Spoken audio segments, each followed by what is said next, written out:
Selama ribuan tahun, makam Raja Salomo telah menjadi misteri, sebuah subjek yang terus diburu oleh para sejarawan dan penjelajah.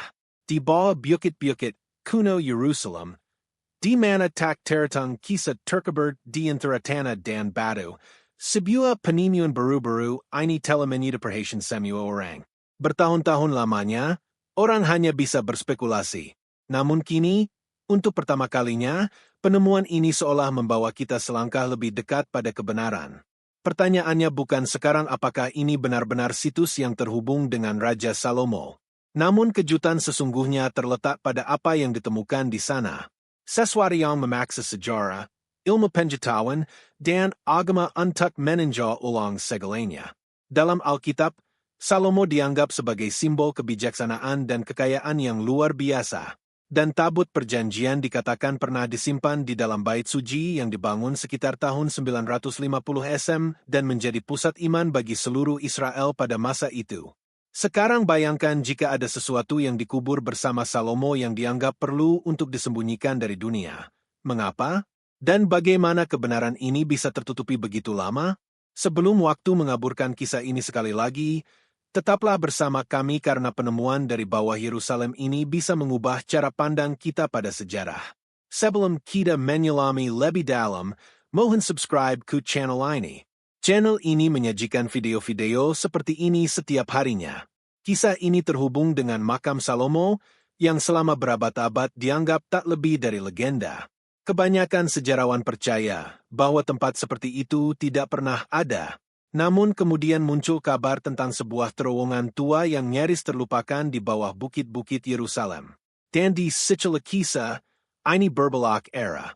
Untuk waktu yang sangat lama, orang-orang telah melakukan penggalian di area ini, mencari seorang raja yang dikatakan dimakamkan dengan kekayaan dan kehormatan yang tak terukur.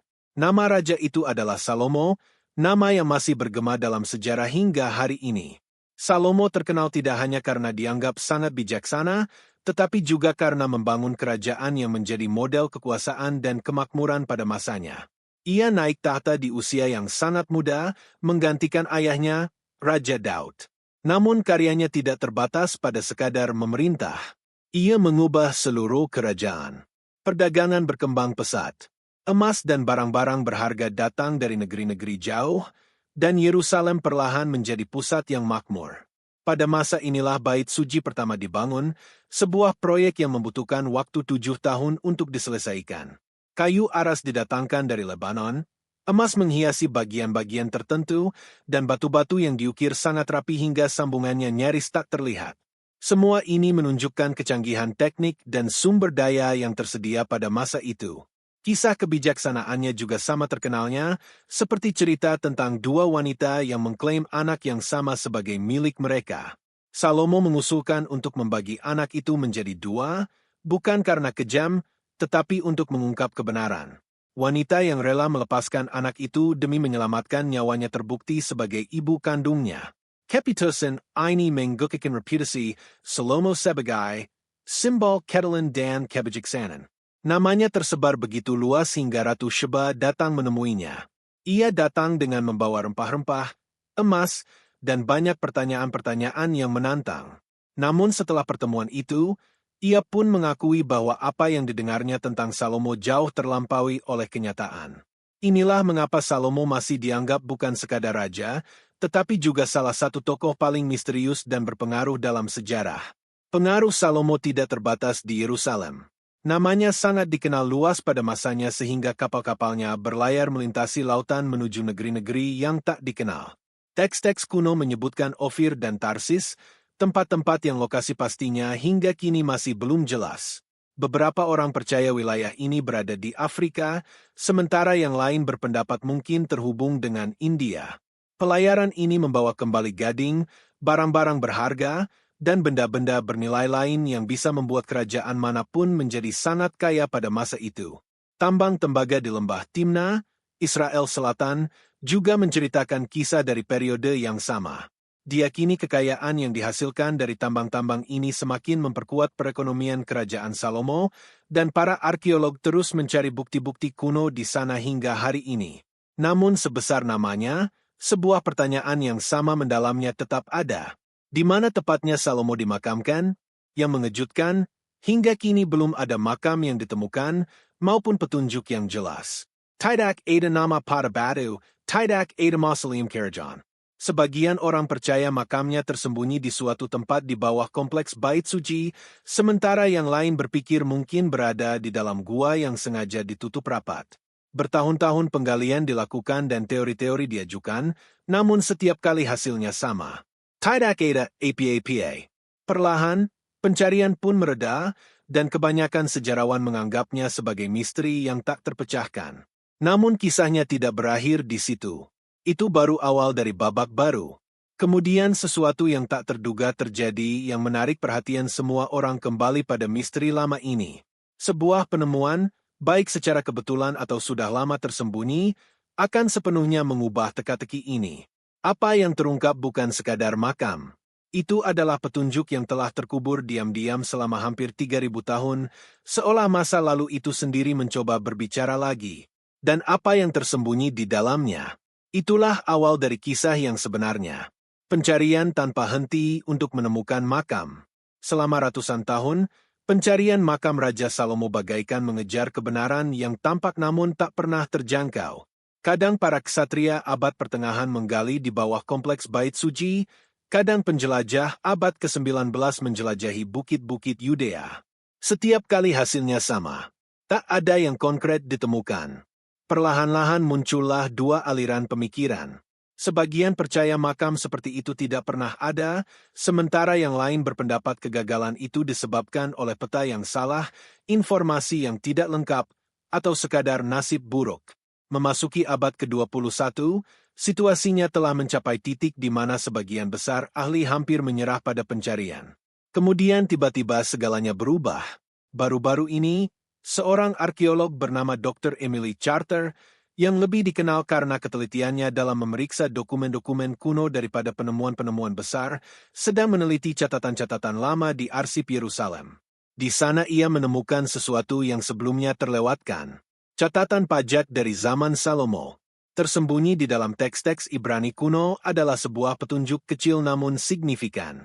Ada pembayaran yang dikirim ke sebuah nama tempat yang tidak terdaftar dalam register resmi manapun. Referensi itu mengarah ke sebuah lokasi dekat kota Daud, sebuah tempat yang sangat cerdik disembunyikan hingga namanya hilang ditelan waktu. Kota Daud sendiri adalah tempat di mana sejarah seolah muncul dari dalam tanah, dan penggalian di sana secara konsisten menghasilkan artefak yang terhubung dengan narasi-narasi Alkitab.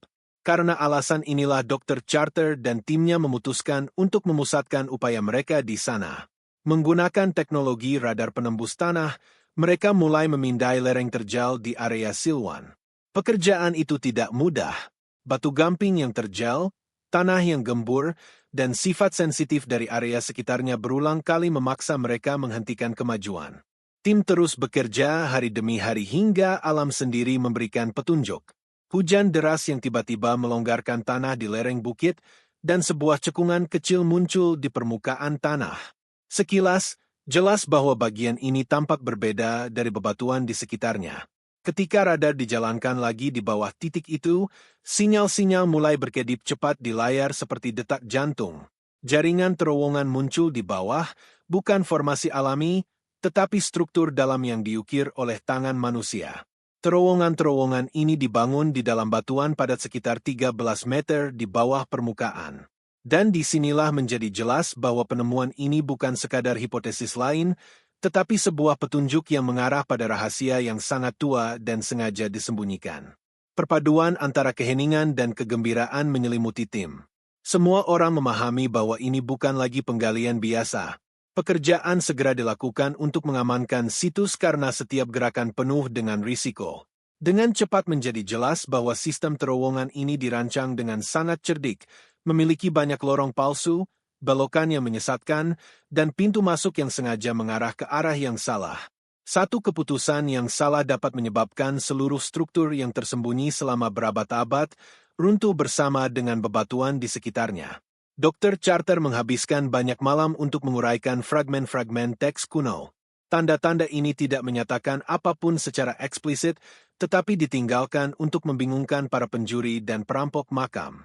Ketika potongan-potongan ini disatukan, petunjuk-petunjuk itu mengarah ke sebuah pintu yang tidak terlihat namun tetap ada.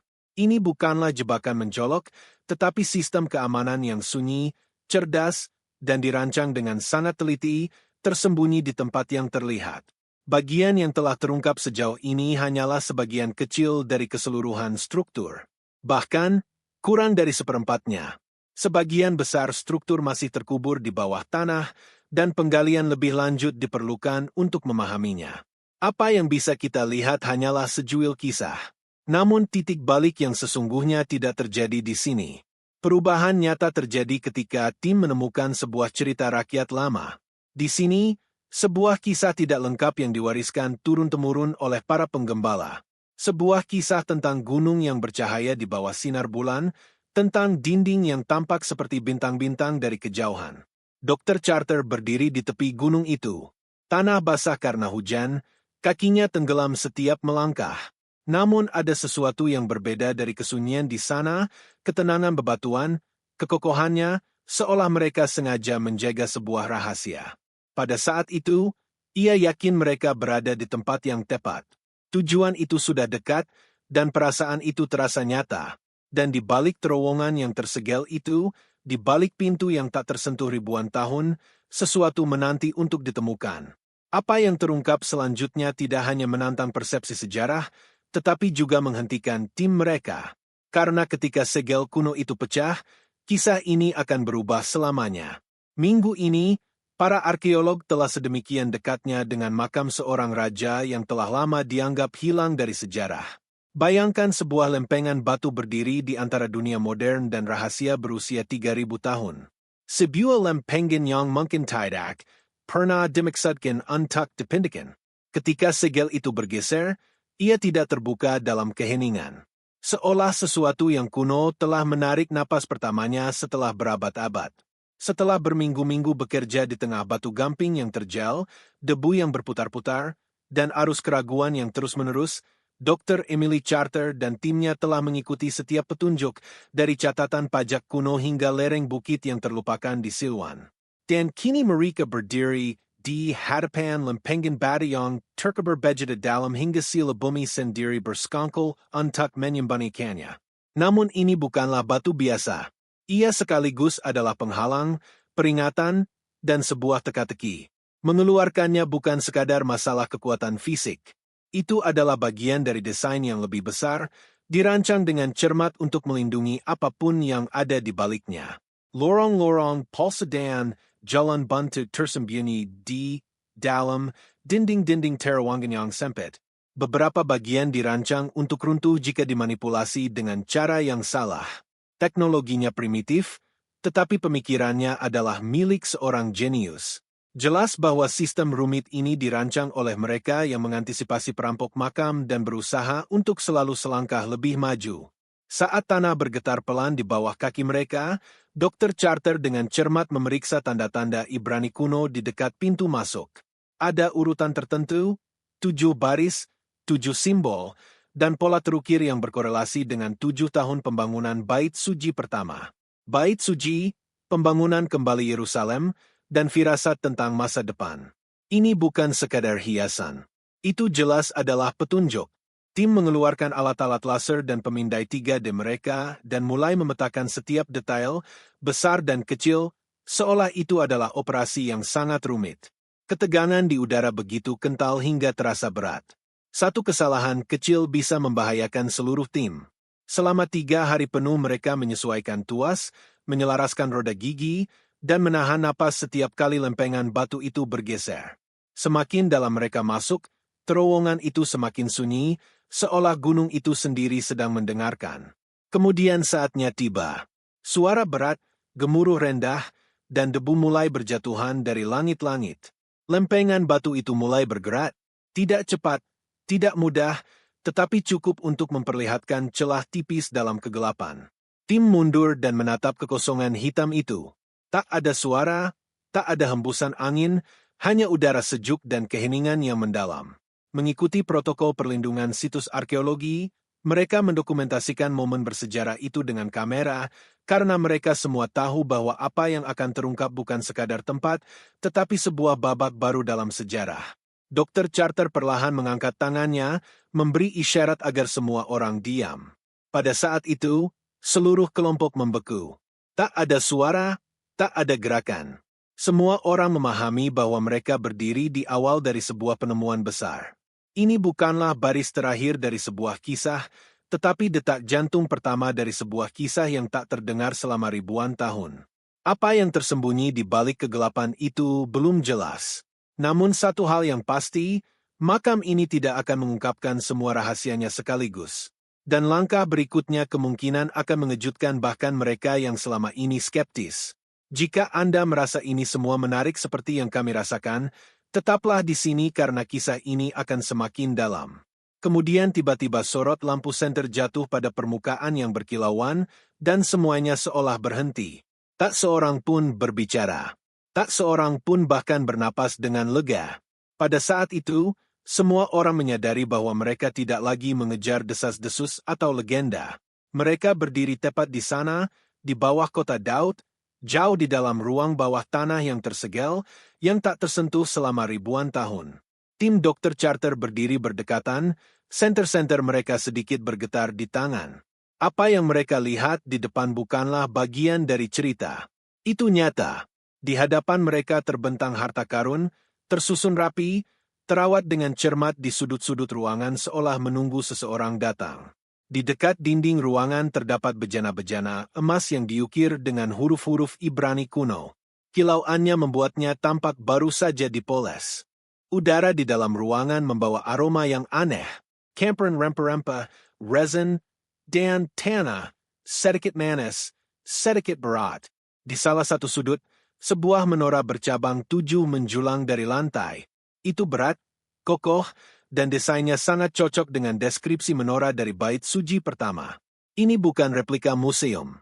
Ini nyata, mungkin barang aslinya sendiri.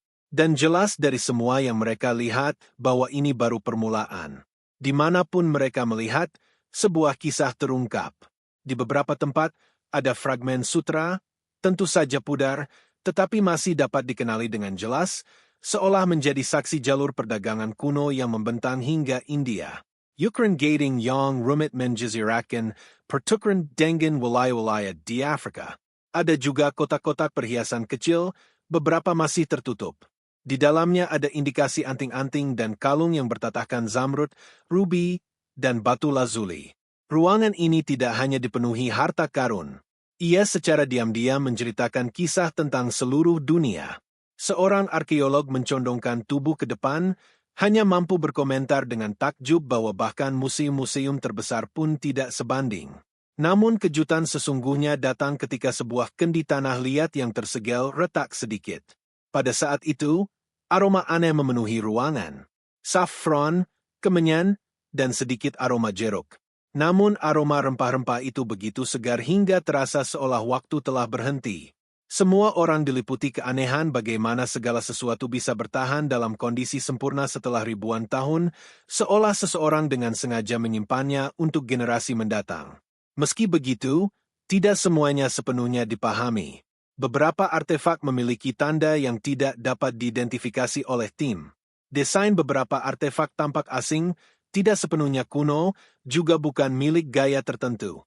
Ini memicu kegembiraan, tetapi juga kecurigaan. Pertanyaan muncul apakah benda-benda ini berasal dari zaman putra Salomo, Rehabeam, atau penguasa lain yang menyembunyikan kekayaannya dengan sebuah mitos. Berdiri di ruangan ini, sulit untuk mengabaikan kecurigaan itu. Tim percaya bahwa kemajuan lebih lanjut akan menghasilkan petunjuk yang lebih penting. Setiap permata pada setiap ukiran berbicara banyak. Potongan-potongan individu bergabung menciptakan gambaran yang secara langsung mengingatkan pada teks-teks kuno.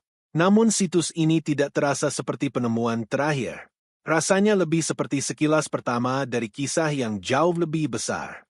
Karena alasan ini, pekerjaan dilakukan dengan sangat hati-hati dengan pemindai laser merekam setiap permukaan. Tidak ada yang disentuh tanpa merekam detail lengkapnya. Semua orang tahu bahwa kesalahan kecil dapat merusak warisan yang telah dilestarikan gurun selama berabad-abad. Satu menorah saja bisa mengubah pemahaman kita tentang bait suci. Namun tim tidak dalam suasana hati untuk merayakan. Mereka tidak datang mencari harta karun biasa, tetapi sebuah makam. Dan ruangan ini tidak terlihat seperti makam. Namun semua orang memiliki perasaan mendalam bahwa kisah ini tidak berakhir di sini. Ini baru lapisan pertama. Apapun yang ada di lapisan yang lebih dalam disembunyikan karena suatu alasan, dan simbol-simbol yang diukir di dindinglah yang paling menarik perhatian. Emas itu memang megah, tetapi tanda-tanda itulah yang memunculkan pertanyaan nyata. Dalam cahaya obor, satu set simbol yang terukir di batu menjadi terlihat jelas. Ini bukan sekadar dekorasi. Mereka menyimpan makna tersembunyi. Tepat di tengah ada segel berbentuk bintang, tajam, jelas, dan sengaja diukir. Segel ini memiliki kemiripan yang mencolok dengan simbol Salomo yang disebut dalam teks-teks kuno. Bukan hanya identitas seorang raja, tetapi menurut legenda, simbol yang terkait dengan kebijaksanaan dan kekuasaan. Dan inilah yang paling membuat tim berpikir. Ukuran di dinding itu bukanlah ukuran biasa. Garis lurus, spiral melengkung, dan sudut-sudut tajam. Semuanya sangat presisi hingga menyerupai gambar seorang insinyur. Itu bukan sekadar hiasan, dan seorang arkeolog berbisik bahwa itu adalah matematika, tetapi pemikiran yang jauh melampaui ukuran-ukuran bait suci pada umumnya. Beberapa gambar menunjukkan proporsi dan struktur yang begitu rumit, hingga era abad ke-10 Hesem tiba-tiba terasa lebih modern dari yang diperkirakan. Di sudut ruangan tergeletak beberapa lempengan tanah liat, seolah seseorang meninggalkannya untuk dibaca. Lempengan itu diukir dengan aksara Ibrani, beberapa jelas, lainnya buram. Satu lempengan memuat ukuran-ukuran bait suci yang sama dengan teks-teks kuno, tetapi lempengan lainnya berbeda. Bahasanya berbeda, dan tulisannya pun berbeda. Itu lebih mirip teka-teki daripada kata sederhana. Itu menyebutkan sesuatu seperti sebuah kunci. Sebuah kunci yang mungkin terkait dengan beberapa pengetahuan tersembunyi. Tim terdiam. Tak ada yang berbicara lantang, tetapi semua orang bertanya-tanya apakah itu hanya informasi tentang pembangunan sebuah bangunan atau cara untuk menyembunyikan sesuatu yang lain. Pada saat itu, pandangan seseorang tertuju pada sudut gelap dinding. Sebuah kotak kecil berada di sana, mudah terlewatkan, ukurannya kecil, tetapi tampak berat. Kotak itu terkunci dengan kait logam dan memiliki simbol seperti bintang yang sama yang terlihat di dinding. Tidak ada kunci yang terlihat, tidak ada cara yang jelas untuk membukanya. Tim berkumpul di sekelilingnya, tetapi tidak ada yang menyentuhnya. Semua orang merasa membukanya mungkin berisiko. Pertanyaan berputar-putar di benak semua orang. Apakah rahasia sebenarnya tersembunyi di sini? Apakah ini menunjuk pada sesuatu yang lebih besar? Ataukah ini hanya akan memunculkan lebih banyak pertanyaan? Kemudian seseorang melihat sebuah simbol pada ukiran yang tidak cocok dengan apapun yang pernah mereka lihat sebelumnya. Simbol itu tampak tidak pada tempatnya dan tidak pada masanya, dan disitulah kisah ini berbelok arah. Tim Dr. Charter masih berusaha mengartikan ukiran-ukiran aneh berbentuk bintang ketika sebuah penemuan lain dibuat. Di dekat dinding timur makam, dalam cahaya remang, beberapa tulisan menjadi terlihat yang tidak mudah terlihat pada pandangan pertama. Setelah diperiksa lebih dekat, ternyata ada 5 baris yang ditulis dalam bahasa Ibrani kuno. Waktu telah mengikisnya, tetapi kata-katanya masih terbaca jelas. Tertulis, sebagaimana bintang-bintang menuntun jalan, demikianlah kiranya pengetahuan menuntun tanganku. Baris ini membuat semua orang terdiam. Alasannya bukan sekadar bahasanya, tetapi nadanya. Kedengarannya bukan seperti prasasti keagamaan biasa. Rasanya lebih seperti sesuatu yang ditinggalkan seseorang, mungkin Salomo sendiri, untuk dirinya sendiri atau untuk generasi mendatang. Setelah itu, semuanya terjadi dengan cepat. Kamp dasar menjadi ramai dengan aktivitas. Foto-foto diambil, catatan dibuat, dan informasi dikirim ke berbagai tempat. Sebelum fajar, kabar penemuan ini telah menyebar ke seluruh dunia penelitian. Beberapa ahli mengatakan bahwa tulisan, bahasa, dan lokasi semuanya cocok dengan periode Salomo. Mereka juga menyiratkan bahwa struktur di sekitarnya tampak berasal dari periode yang sama, sekitar abad ke-10 SM. Tetapi tidak semua orang setuju. Beberapa orang segera mengajukan pertanyaan. Mereka berpendapat bahwa kata-kata itu tampak terlalu jelas dan presisi. Yang lain melihat tanda-tanda pada simbol yang tampaknya berasal dari periode yang lebih baru. Ada juga kecurigaan bahwa itu mungkin tambahan dari masa kemudian. Saat diskusi berlanjut, perdebatan semakin memanas. Diskusi daring menjadi hangat. Beberapa bahkan berpendapat bahwa penyebutan kekayaan seperti itu tidak selaras dengan catatan-catatan keagamaan. Sementara itu, di Yerusalem, pertanyaan tentang siapa yang akan memiliki hak atas situs itu juga muncul. Suasana menjadi semakin tegang. Namun di balik semua hiruk-pikuk, satu hal menjadi jelas. Ukiran-ukiran ini tidak hanya menceritakan kisah tentang satu pertemuan. Mereka mengisyaratkan tentang aliansi, perdagangan, dan pemahaman bersama. Jika ini terbukti benar, itu berarti apa yang sebelumnya dianggap semata-mata sebagai masalah iman mungkin juga mengandung kebenaran sejarah. Dan tepat ketika perdebatan mencapai puncaknya, tim menemukan sesuatu di ruang tersegel di balik dinding yang terkait dengan Sheba. Bukan prasasti, bukan mahkota. Sesuatu yang, jika terungkap, dapat mengubah seluruh narasi. Dan mungkin itulah sebabnya, ay disembunyikan begitu dalam. Tes laboratorium mengonfirmasi bahwa logam yang ditemukan memang berasal dari abad ke-10 SM. Periodenya cocok. Namun dengan konfirmasi ini muncul lebih banyak pertanyaan. Mungkinkah ini cincin Salomo? Siegel Karajan yang digunakan untuk mengeluarkan dekret dan meratifikasi perjanjian dengan negeri-negeri Jawa. Perlahan, tim menyadari bahwa ini mungkin bukan sekadar perhiasan, tetapi simbol identitas seorang raja. Meski begitu, mereka memutuskan untuk tidak terburu-buru mengambil kesimpulan, karena cincin serupa dari periode-periode selanjutnya juga pernah ditemukan dalam sejarah. Setiap detail diperiksa dengan mikroskop dan laser, dan bahkan goresan terkecil pun didiskusikan. Menanganinya tidak mudah. Kesalahan kecil dapat menghapus bukti berusia berabad-abad. Tetapi risikonya harus diambil, karena jika ini ternyata benar-benar sesuatu yang terhubung dengan Salomo, ini bisa menjadi bukti paling langsung tentang kehidupannya yang pernah ditemukan. Selama waktu ini, tim melihat beberapa pola aneh di dinding. Setelah diperiksa lebih dekat, menjadi jelas bahwa ini bukanlah kata-kata, tetapi semacam pola musik. Tanda-tanda itu tampak seperti dibuat untuk alat musik kuno. Jika Anda menyukai kisah-kisah misterius dan berdasarkan fakta seperti ini, subscribe ke channel sekarang. Suka videonya dan nantikan penemuan-penemuan yang lebih menggugah.